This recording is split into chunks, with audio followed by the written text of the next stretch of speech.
Hey, what's up guys? This is Anthony from Anthony's Customs, and for this review, we are looking at the Tatsunoko Heroes Fighting Gear Gatchaman G2 figure. This is the variant. It's the black version of the normally maroonish, purplish, reddish guy. He's actually that color normally.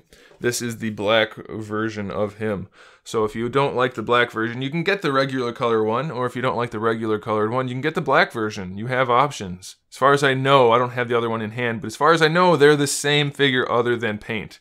So there you have it. These are made by Sentinel, so you will recognize some features of this figure, and you may not recognize others because it's still a unique figure. It's a pretty cool looking one though. It's a little bit taller than your average guy. We'll measure it in just a second, but it's pretty cool. If you collect import figures, this might be a line you want to look into.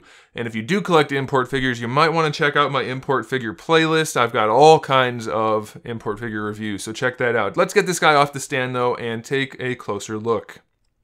This guy stands roughly 17.5 centimeters, which makes him just under 7 inches. He's pretty tall for an import figure. He's really heavy. I was surprised by the heft because his lower legs are completely die cast.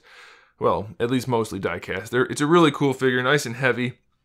My favorite thing about this figure is the variation in finishes. You guys know I love that, and they did a great job with this figure. He's got the glossy black for the boots and gloves and belt and a few other things. The really nice flat black for the bodysuit. We have some metallic silverish gold and red in there. The visor is translucent purple with shading on it, so it looks super duper cool. Then you see they have the little bit of paint detail throughout the helmet, and the light up chest doesn't hurt. It's just a really cool looking figure. I like the cape. One thing that does concern me about the cape though, it's a really nice fabric, which maybe even has some kind of coating to it. It almost feels like plastic, but you can see it's woven. So that's a good thing. But it is white on the underside. I'm not sure if it's supposed to be. I thought it was supposed to be like maybe black, but I don't know. Either way, the finished side, the color side looks really good. It's the best material for a cape I've ever seen on a figure, to be completely honest. It looks fantastic. Okay, before I keep talking about the figure, let's look at his accessories. Let's start with the hands. We have 2 fist hands on the figure. They come on him in the package. Not much special there. Then we have some karate chop or style pose or flying pose or whatever kind of pose you want to pose hands. They're all just solid black, so it does... They're a little bland, but they're okay. They're sculpted well enough that it's fine. Then we have some more kind of style pose hands. Again, nothing too special, but they're there.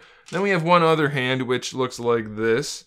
And this one is for a particular accessory, which is this little tiny feather thing. Anyway, he's got this gun also, which is... okay, it does have a different finish black for that main center part. It's glossy. The other parts are kind of satin. And then we have the white. There is a peg hole in that to go on his belt, but here's the problem with that. So the peg is clear, which is fine. It doesn't stand out that much because it's clear, but it does stand out, so it's a little ugly. It would have been much better to have the peg on the gun, and they could have figured that out some way. But when you put the gun on the peg, it's way too big for the figure. It definitely gets in the way. You cannot put it up on the figure vertically.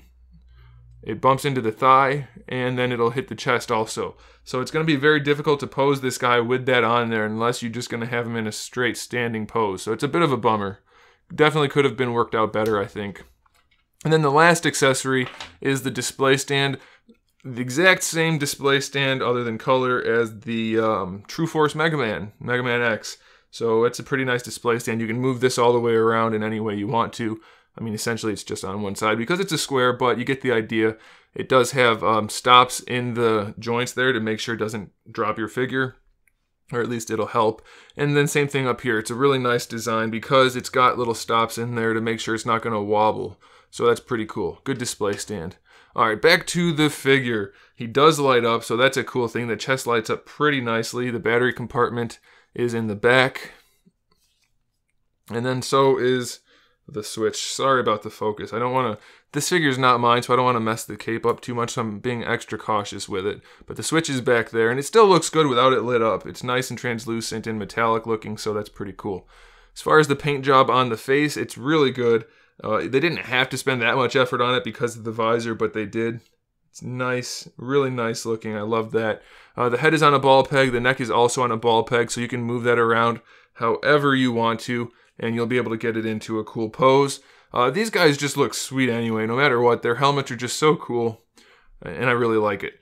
As far as the shoulder goes, it's basically just a peg for the arm to swivel around, and the way they connected the shoulder pad is a hinge on its own slider kind of thing. So it's just got a thin piece of plastic in there that lets it move around independently of the shoulder. So you can pose it however you want to, and you won't have any trouble with it. It's a very, very nice design, very well executed. I like that a whole bunch.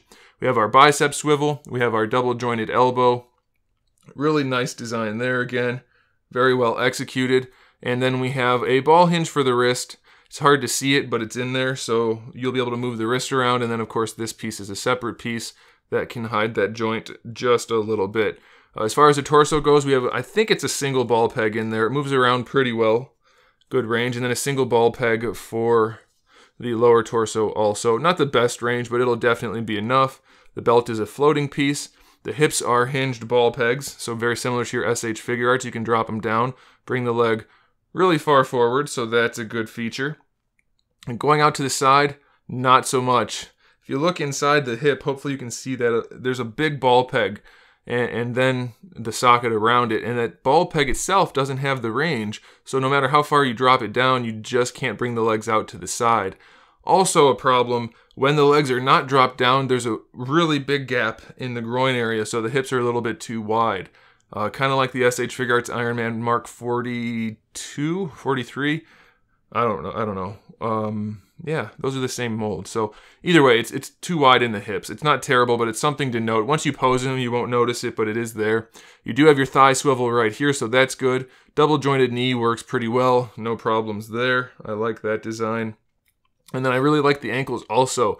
You can bring them all the way forward, all the way back, and then you have an ankle rocker there, and you can also rotate it around a little bit more, and you have a nice toe hinge. So very well done for the ankles and feet. The proportions are a little bit weird. The legs are kind of big, and I know that's pretty much how they're supposed to be for the Tatsunoko figures. I think it's the hips. They just look a little bit weird. But the figure overall looks really good. So I have to recommend it. It's a really solid figure. Other than those wide hips, I'm pretty much pleased with it. And I guess the gun. Otherwise, it's really, really good. So I recommend it for sure, 100%, very much like it. And very much like it. What is that? That's not English. I don't know what that is. Anyway, I think you guys will like it very much. And I'm going to go before I say any more dumb stuff. Thanks for watching, guys. Make sure you come back to the channel. I have new videos every day. Different types of figure reviews, custom figures, sculpting things, video games, movies, TVs, all kinds of stuff. So make sure you subscribe, guys. And in the meantime, keep collecting.